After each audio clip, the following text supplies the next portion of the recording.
guys, 74J here, and welcome back to New Gardcity here on City Skylines. Today, I am continuing on with the rebuild of the Gardcity Gateway Terminal, starting with the remainder of these cargo hubs. I'm going to be putting these down, and then I'm going to be starting the road layout.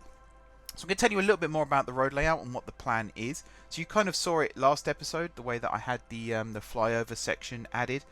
And it's kind of a continuation of that. I think I do change some of it slightly. I'm kind of trying to remember now because I recorded these videos like a week or two ago now. So it's kind of fresh in my mind, but also kind of not. You'll also notice that the cargo hubs change as we get further to the north here. So as you get closer and closer to land, as it were, and away from the sea, the ships will get smaller because the harbour isn't as deep. And also there's no rail links on these ones here. It's purely road traffic. Traffic on the flyover bit I'm anticipating is going to be quite busy, but I kind of want it to be quite busy because that's the whole point of it, being this sort of one-way system design, is I want it to be busy and heavily used and things like that. And we've got priority systems in place. I'm avoiding using traffic lights still. I will go in and use node controller to make the junctions a little bit more that does work as a sentence actually. I don't know why I questioned that. A little bit more succinct and a little bit more natural flowing, as it were. Just try and make it work a little bit better. And I might even go and use Move It to bend the on-ramps slightly as well. So it's almost like turning onto a roundabout rather than what it currently is, which is a T-junction, which isn't as good. And again, using Move It here just to make some of these junctions here look a little bit nicer. I'm really starting to like Move It now. I think as a mod, I didn't like it as much at first, but I'm really starting to like it now. I'm getting my head around it a lot more. I'm understanding it a lot more because I've had a lot more practice with it mainly, and that's basically the main reason. And combined with Node Controller as well, it's just awesome.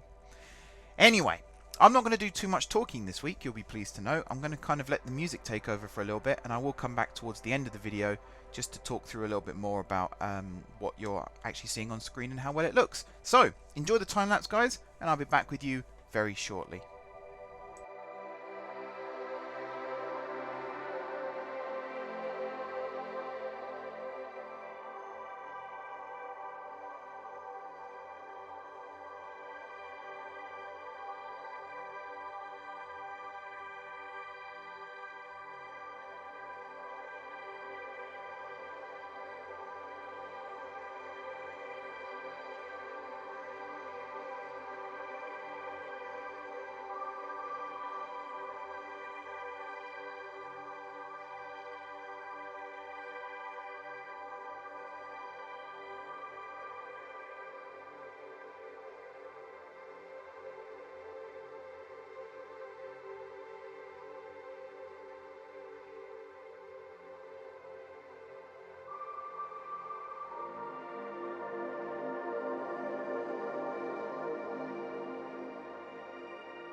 Alright, so a lot has now changed. We're starting to connect the rail up again, the new road system here.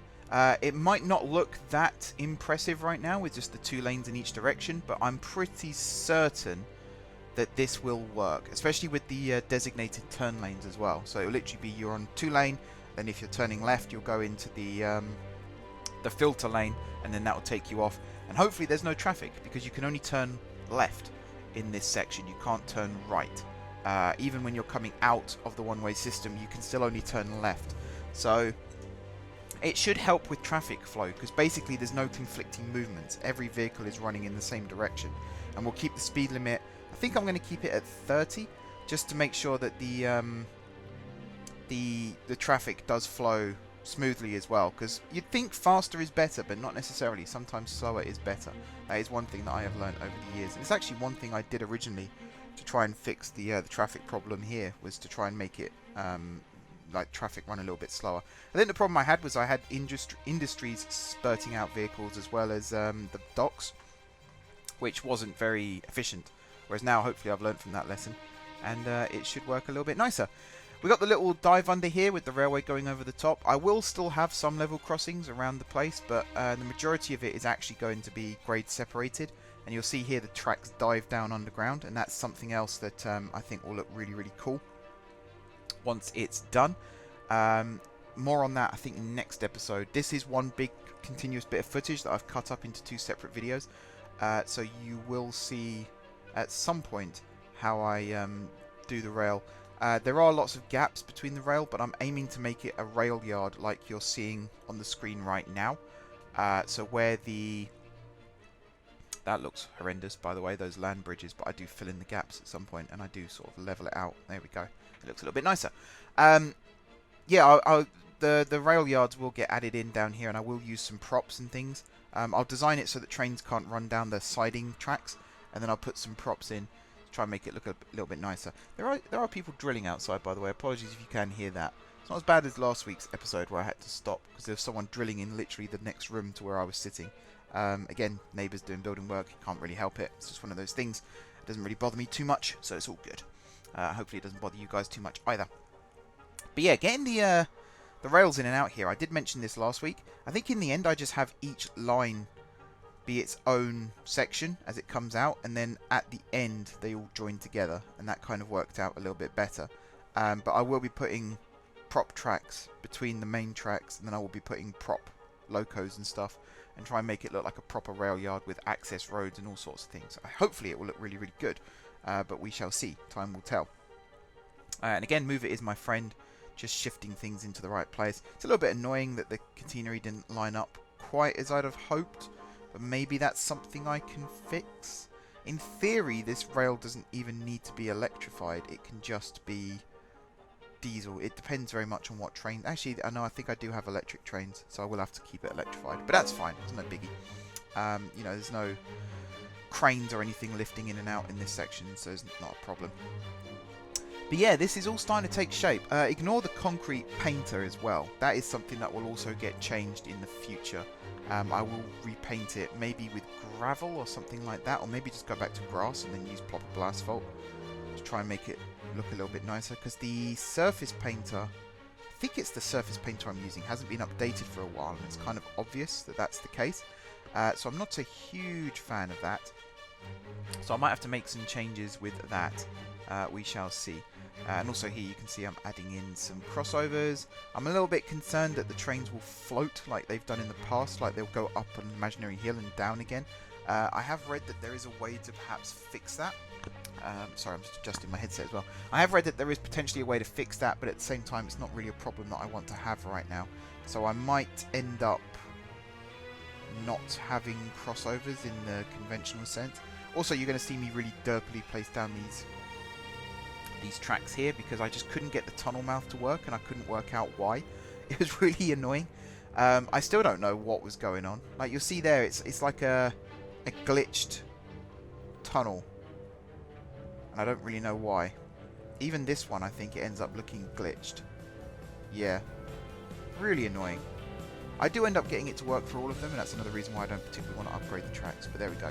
Anyway, that will do for this video, guys. Thank you very much for watching. Don't forget to hit the like button if you enjoyed the video, and of course if you're enjoying the series, drop some comments down below with ideas for future episodes. If you haven't already subscribed to the channel, be sure to hit the subscribe button. If you have already subscribed to the channel, thank you guys for your continued support. It is very much appreciated. And until next time, I will see you soon.